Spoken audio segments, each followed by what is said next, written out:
Bonjour et bienvenue à tous sur cette météo des marchés agricoles. Nous allons parcourir ensemble la tendance qui règne sur le blé, le maïs et le colza. Sur le climat maussade du blé, ce dernier mois fut caractérisé par de faibles variations sur les contrats de blé qui se sont accompagnés par de faibles volumes sur les marchés, dans un contexte où l'ensemble des marchés semblait dessiner une tendance attentiste. Depuis notre dernière météo mi-novembre, le contrat décembre 18 sur blé est arrivé à maturité et les rôles ont suffi à tenir et à maintenir le contrat sur mars 19 qui s'établit sur un range entre 203 et 205. Fondamentalement, pas de surprenante perspective, si ce n'est que l'ensemble des productions qui dessinent un bilan en baisse sur la campagne 18-19 et ce au vu de l'impact qu'a eu la sécheresse cet été dernier. Le rapport USDA d'avant-hier corrigeait toutefois en apportant un ajustement à la hausse des stocks américains et mondiaux. Nous attendons donc une correction des prévisions sur le prochain rapport de janvier. Ce mois dernier a surtout été marqué par un contexte conjoncturel significatif.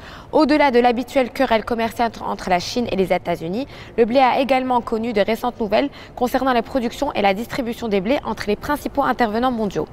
Côté mer Noire, de vives tensions se sont installées entre l'Ukraine et la Russie, qui accusent ces dernières de mener des actions illégales sur les eaux territoriales russes. Conséquence, plusieurs navires ont été bloqués sur le détroit de Kerch, seule voie maritime entre la mer Noire et la mer d'Azov, axe stratégique et pour l'Ukraine et pour la Russie. L'Égypte a également encore manifesté des soucis sur les livraisons de ses importations.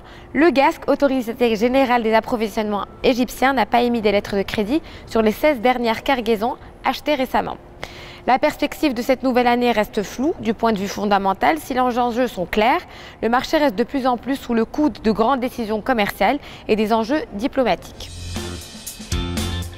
Sur le maïs, nous pouvions observer un temps maussade également et nuageux. Le marché opère également la sortie du contrat de novembre 18, mais les coûts restaient tenus par les rendements records de production ukrainienne et brésilienne. Les importations de maïs pour l'Union européenne cédaient 33%, de 8,3 millions de tonnes à 6,4 millions de tonnes, dans ce contexte d'abondance. Le rapport mensuel d'avant-hier concernant le maïs relevait les stocks avec une diminution des demandes sur l'éthanol et techniquement les contrats de maïs pour eux comme pour le corn, sur les marchés américains ont connu un mois dernier assez stable.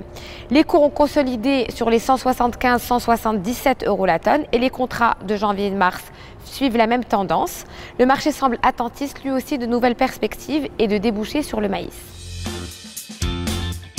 Le soja et par projection notre colza sur le marché Euronext ont été le théâtre de tous les revirements des négociations entre la Chine et les États-Unis. Fondamentalement, pas de nouvelles surprenantes non plus. Seulement au début du mois se tenait le sommet tant attendu du G20. À la grande surprise, les deux géants se sont enfin accordés sur une trêve commerciale de 90 jours. Réaction directe des marchés, les matières premières et plus spécifiquement le soja ont immédiatement enclenché la reprise. Le soja ouvrait donc avec un gap significatif immédiatement au-dessus des 9 $, niveau que nous n'avions pas retrouvé depuis l'été dernier, en août plus précisément. Depuis, les représentants officiels s'accordent sur le retour tant attendu des achats agricoles chinois. Si le président américain annonçait que la Chine était de retour sur le marché, les cours du colza restaient en attente de réel retour de la demande chinoise.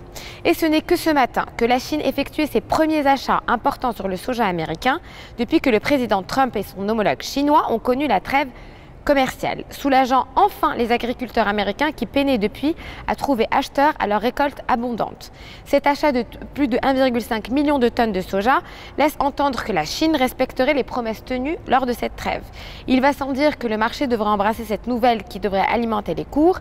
Si le soja avait maintenu des niveaux hauts, il se pourrait que la présente nouvelle confirme la reprise des cours des matières agricoles et de ce fait, notre colza qui dessine à peu près une tendance similaire devrait revenir également sur des niveaux hauts de négociation. Merci à tous d'avoir suivi cette météo des marchés. Nous vous souhaitons d'agréables fêtes et nous vous retrouverons en janvier.